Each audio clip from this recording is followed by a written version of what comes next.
സോണിയാഗാന്ധിയുടെ പേര് പറഞ്ഞ സ്വർണ്ണക്കൊള്ളക്കേസ് UDF-നെതിരെ തിരിച്ച മുഖ്യമന്ത്രിക്ക് മറുപടിയുമായി കോൺഗ്രസ്. പിണറായിയുടെ തോളത്ത് കൈവച്ച് അവർ നിൽക്കുന്ന ചിത്രവും പുറത്തു വന്നിട്ടുണ്ടല്ലോ എന്ന് സണ്ണി ജോസഫ് പ്രതികരിച്ചു.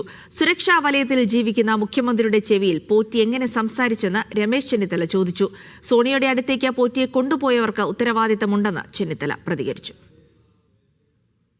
മുഖ്യമന്ത്രി അദ്ദേഹത്തെ തോളത്ത് കയറ്റി നിൽക്കുന്ന ഫോട്ടോയും വന്നല്ലോ. ആരുടെ നിയന്ത്രണത്തിലാണ് ശബരിമലയിലെ കൊള്ള നടന്നതെന്ന് ഹൈക്കോടതി നിയോഗിച്ച മുഖ്യമന്ത്രി ഭരിക്കുന്ന വകുപ്പിലെ പോലീസുകാർ കണ്ടെത്തിയിട്ടുണ്ട്. അതിൽ നിന്ന് രക്ഷപ്പെടാൻ വേണ്ടി ഈ മടന്നിൻ്റെ ഞങ്ങൾക്കൊന്നും പ്രസക്തിയില്ല. ഓരോരുത്തരെയും നമ്മൾക്ക് പരിചയപ്പെടുന്നത് അവരുടെ മുഴുവൻ ആന്റിസിഡൻസും പരിശോധിച്ചിട്ടല്ല. ചിലപ്പം ചില ആളുകൾ പരിചയപ്പെടും, എല്ലാവരെയും പരിചയപ്പെടും.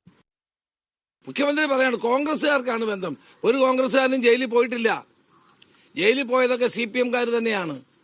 CPM-ന്റെ മുന്നൊരു MLA-യും പഞ്ചായത്ത് പ്രസിഡന്റ് മുതൽ ദേവസ്വം ബോർഡ് പ്രസിഡന്റ് വരെയായ മറ്റൊരാളും ജയിലിൽ കിടക്കുകയാണ്.